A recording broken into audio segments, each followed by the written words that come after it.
Everyone, and welcome to episode 3 of the Break It Down podcast. As usual, my name is Asari Ndem, and in the studio with me today is my co-host, Chime Alaboso. He's also going to introduce our 2 lovely guests. Lucy and Chime, but I'll give it over to them to do the full intro. Ladies first. Okay. Hi, everyone. Hi. My name is Lucy Abeng. I am the founder of Mental Health for Youth Initiative, and I'm also a lecturer at Bayes University. It's crazy. She's a professor. She's smart. She's smart as hell. Good to have you, Lucy. Thank you. Good. Okay, my name is Chime Asonye. I'm a public policy practitioner, a lawyer, and I'm the founder of Nigerian Mental Health.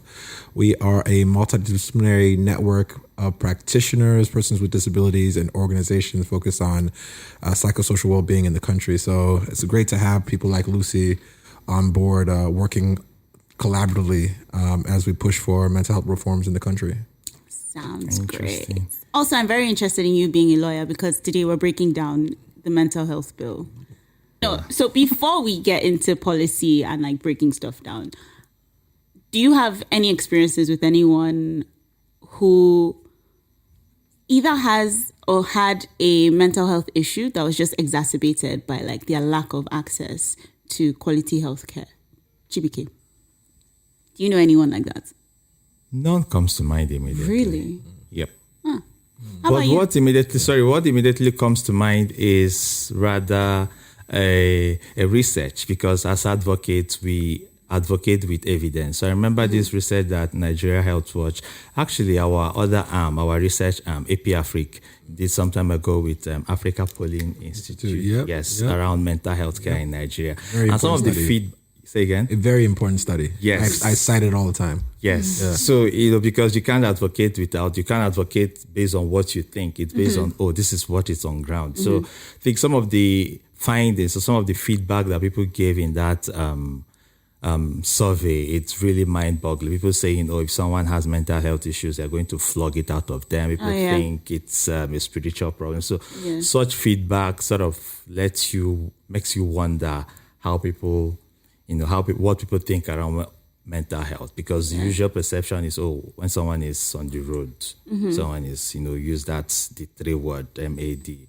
That's when it's a mental health problem. So just to piggyback on what you said, it's so important that you brought up that study, because I think that that's one of the studies that really talks about how mental health is so stigmatized in the country, as in we have such a negative perception of what a mental health condition is, if we even understand what mental health is. So just, one of the findings of that particular study was that the highest understanding for individuals, citizens in Nigeria of what a mental health disease is someone running around naked. Yeah. Which is 70% of individuals think that that's what a mental health issue is. And if you look at the next 2 ones, it's someone hurting themselves or somebody talking loudly and things like that. So we have this idea of essentially a caricature, a crazy person walking around and doesn't have the ability to function. And just to take it a piggyback, the next 5, the 5 lists, 2 of them have to do with spiritual attack and faith.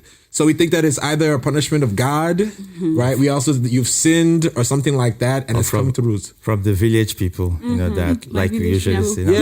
Those expressions. Yeah, that's why they take you to prayer warriors. And then they take you to a prayer house. A person will say you have to fast for 30 days or 60 days, and that they think that you've resolved the issue, but they don't know you're just hungry and tired. That's fair. And that's why you've your actions are a little bit more subdued. Not that they've solved the root of the problem. So it's a huge issue, but I think more people are recognizing the importance of mental health now because of things like COVID, right? We had global studies that saying that we had mental health rates increased by 25%. And then even in Nigeria, if we look at another study, we have one from MANI, which is Mentally Aware Nigeria Initiative, and Africa Polling Institute. And it said that they did a research. And they said that almost 75% of Nigerians are experiencing acute levels of anxiety.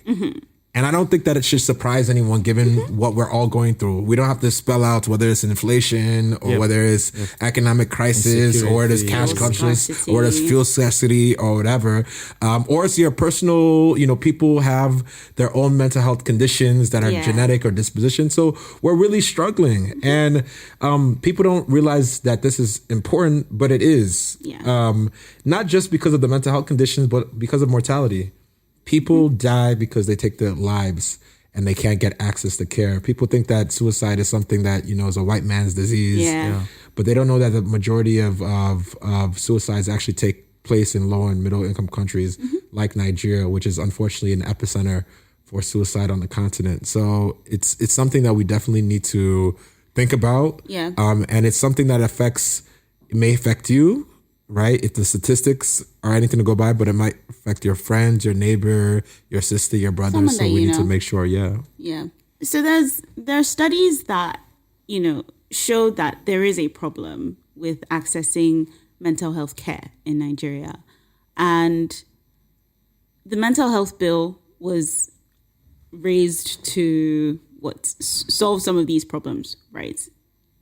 So can you break down the mental health bill just a little bit? Or at least three things that stand out. Whoever is listening, they should put it in their mind. Sure. Well, let me say now it's an act because it's been passed, right? So we think, and I really applaud all the actors that have been involved in this. I remember me and Lucy last year at this point, we didn't know what was going to happen with this with this act, but we all came together as a movement. To have demonstrations, to have open letters, to push getting the act passed. So it was really great that we have an act. But if I was going to break it down, I would say that there's like 4 components of the act that have different functions. The main overriding thing you should know is that we had something called a lunacy act. And you could just think lunacy, crazy lunatic, right? And so how do you treat people you think like that? They don't give them human rights and everything like that. So we essentially shifted from a colonial framework to a human rights centered one. And we created new institutions. We create something called a mental health assessment committee, which is supposed to have diverse stakeholders to protect human rights. We have something called a mental health fund, which is supposed to increase financing in the sector. We have something called a Department of Mental Health, which is supposed to coordinate all the ongoing mental health reforms. We have a new terrain of human rights, right? Whether it's social, medical care, we have improved access and management of care. And then we have also improved management of care. So things that people did before, whether it's sexually exploit individuals or not have access to care at the grassroots, these things are supposed to be mainstream now in the Mental Health Act. But it's an act and we need to make sure that we implement that act going forward. Very important, because it's one thing to have the act, it's another thing to actually get it to work, to make a difference. I'll come to you, Lucy. You work in this space. So just give a bit of background, also where we started this conversation, from personal experiences, doing work around mental health care, and now that the act is here, helping to, providing a legal framework, because it's one thing to do something to say, oh, this is the right thing to do. But then if you're backed by law, it makes a whole lot of difference. So how has it been before and now that the act is here? How is it empowering or changing the work that you're doing as a mental health advocate or someone who works in the space? Right. So I started lecturing in 2018, and that was the period I actually noticed that a lot of young people are going through several mental health issues. I did a survey at Bayes University, and one question we asked was, what's mental health? What do you think mental health is? And it's funny, you guys kept talking about the crazy, from that, because that was the same thing. The first thing you just hear someone say is, oh, when someone is mad or something. But then of recent, because we do outreaches to secondary schools, we ask them questions, and also, I'm saying this from our outreaches, most times they just think of depression also. So funny, depression is becoming more prominent with them. So when you hear mental health, it's either the mad person on the street or depression. But then there are many other parts of mental health, not just depression. And what we do mostly in schools is we just like really let them know there's something called mental health, like your physical health. There's also your mental health. And it's not something to feel ashamed to talk about. Yes. It's not something you should feel like, oh, I shouldn't talk to someone if I'm going through stuff. What we also do is like also let them know what it is, because you can't really talk about, at a really young age. Studies shows that most mental health issues begin to start at 14, 13, 14. And there's a point where things like, say someone has been going through trauma now, like maybe abuse at home or sexual abuse, whatever it is, it begins to make sense to them at that age because they're beginning to think about things. And if they do have the right information, like say, this thing you're feeling, this is what it is, and you can process it this way, or you need to speak with someone, your friend, a psychologist, say a psychiatrist, or take drugs. When I say drugs, medication. Medication. You take medications from a professional, right? So you take medications. All of those things could help the individual to manage this crisis, or also prevent something bigger happening, which is kind of like the vision for my organization, because we're trying to say, if we have young people aware of mental health, what it is, and also being able to speak up and have access to affordable care, professional care, then most would eventually have adults, for want of a better word, more mentally stable adults. Because if you really do an assessment of most Nigerians, we're upstairs, we're not really mentally stable. So that's, we also know that in Abuja there's only one government rehab facility, and somewhere in Gwagwalada by the NDLEA. And then if you try to get help from the private sector, it's really expensive. It's really, really expensive. So one of the research we did, the survey I did, I found out that even those that realize, okay, I do need help, they don't have the funds. It's not accessible. Yeah. So it's one thing for you to know, okay, yeah, I need help. Then it's another thing for you to actually go. Even when you know where to go, it's really, really expensive. So for the average Nigerian, it isn't. So one thing this bill would help, one thing the law would help in the near future is mainly for government to, establish more rehab, more facilities to handle mental health issues. Because, most people think when they say mental health issues, people just think drugs also, which is also really huge. So apart from that, we do need the government to provide some of these facilities, not just in Abuja, in the states and all, because that would make it easier for people to easily seek for help. And if we're able to do that, a lot of mental health issues would be managed. There's actually a lot to unpack, really. When it comes to mental health. And just to shock you, I don't know if you came across this, but there's actually a news publication that used the word, is it 20? I've forgotten the exact figure they used, but like 20% of Nigerians are mad or something. They put it there, and people remember. And people were like, "No, you can't. This is sensational." Say again. It's very sensationalized. It's very sensational. Yeah. It's not sensitive to the people who are facing those issues. Moreover, that's not the right words to use. Yeah. So it's really a big problem, and I'm hoping that this act is going to help change a lot of things. You mentioned, you talked about a department that's going to be established. That's at the Ministry of Health.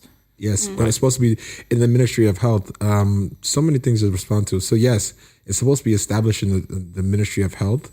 I'm in conversations about how it will look like, but I will tell you, there are forces that are trying to stifle the department. It was already an issue, actually, because there was conversations before the passage of the act about whether it should be a commission, an agency, etc. Finally, they want it to be a department. And now that it's a department, there are forces that I don't want to say from where, but I will tell you that this is true. People are trying to stop the creation of the department.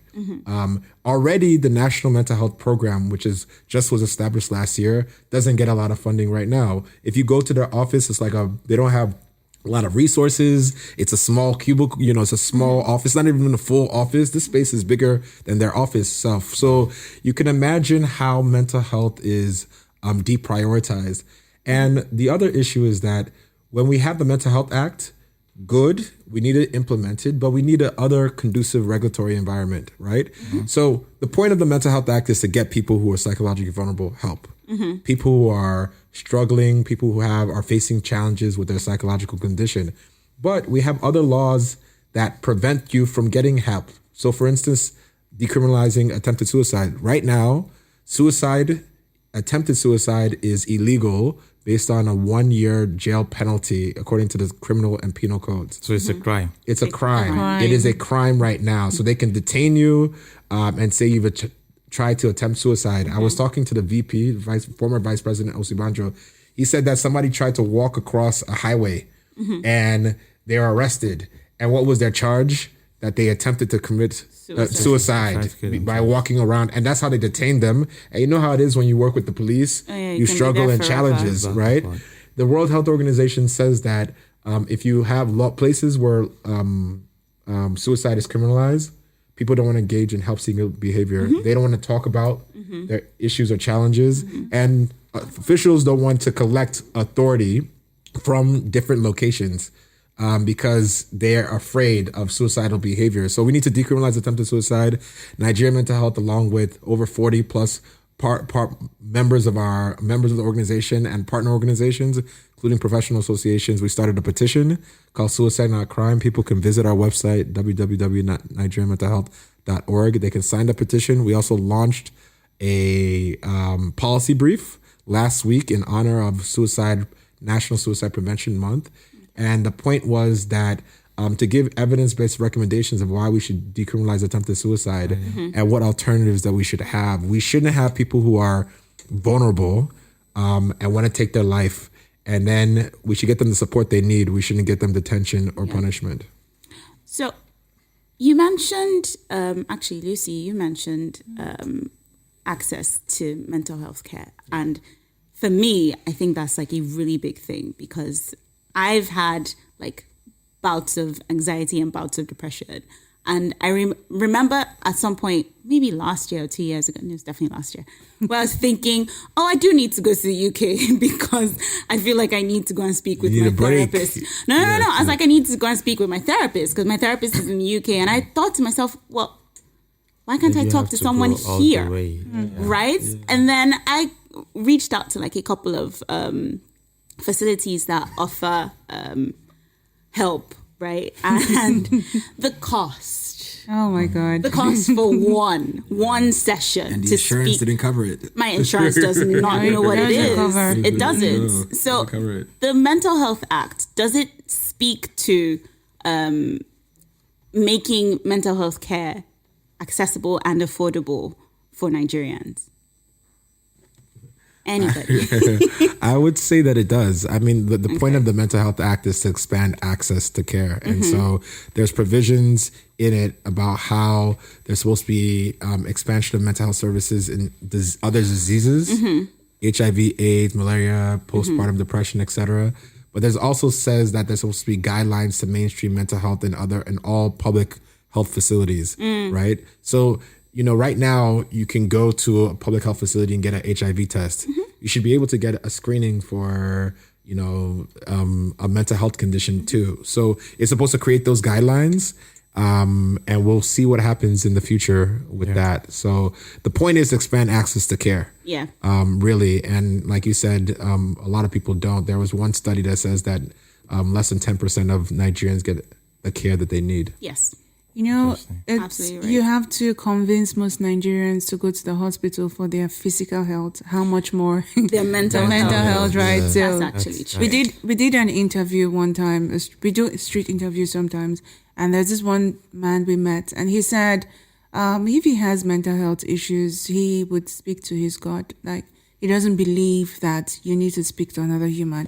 Yeah. God would answer all of his prayers and his worries and all, which is another dimension of how people handle mental health issues and seeking help. Yeah. True. I mean, I totally agree with you that there is a long way to go, but the important thing is we are not just folding our arms, we're doing our bit. Mm-hmm. The podcast, this episode today is to contribute to that conversation, that people should know that this is, it's not abnormal to go seek for mental health care services. And it's okay to not be okay. Yeah. True. It's okay not to be okay. I was going to touch on the access thing, but Asari already handled that because that's the key thing, to be honest. But we also have one suggestion because for us, one thing we do at Nigeria Health Watch, we advocate for these issues, right? But we are also very deliberate about looking out for the things that are working and amplifying them. So we actually covered a story recently.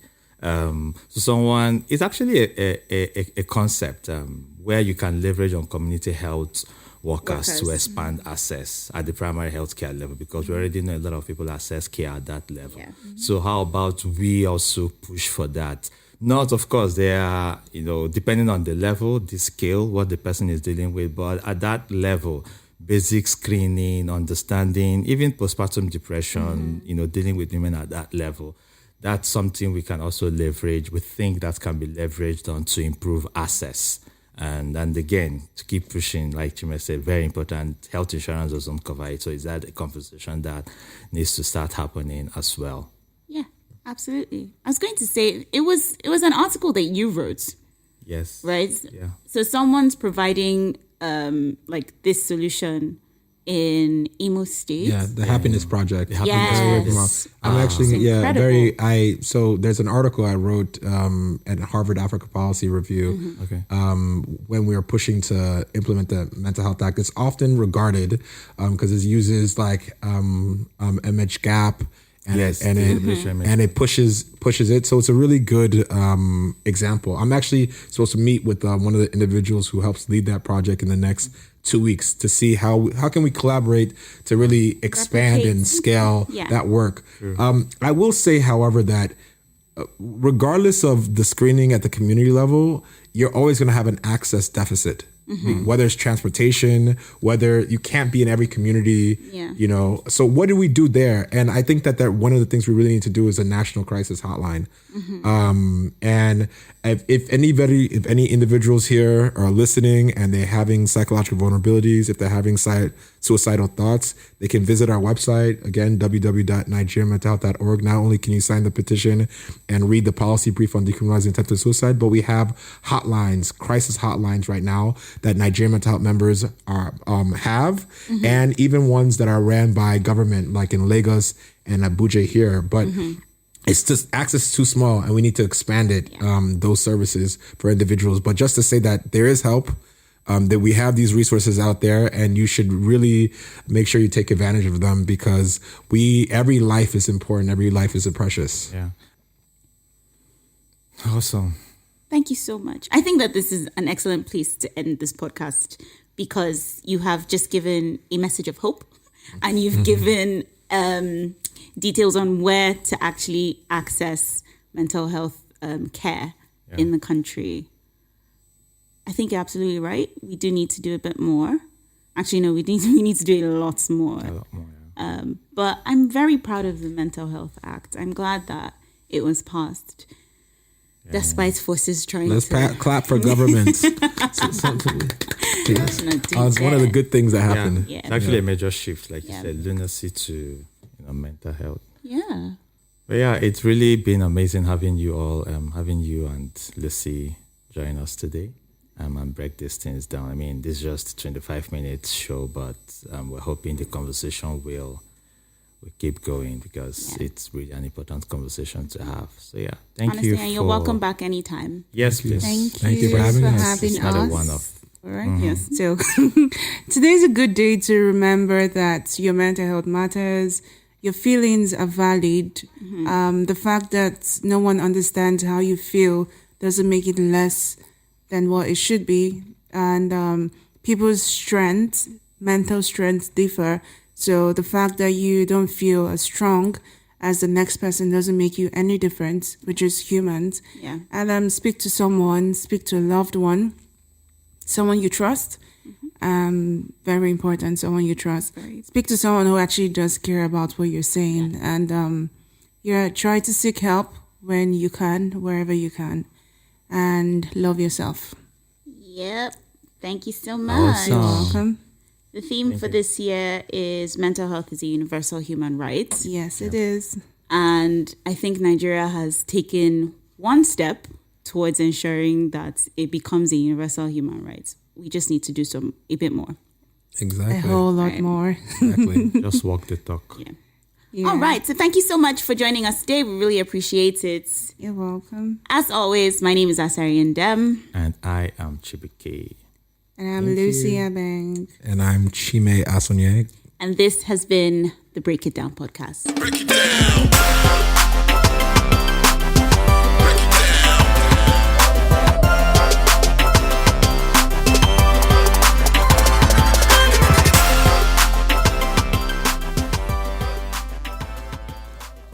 We broke it down. Thank you so much. Thank you.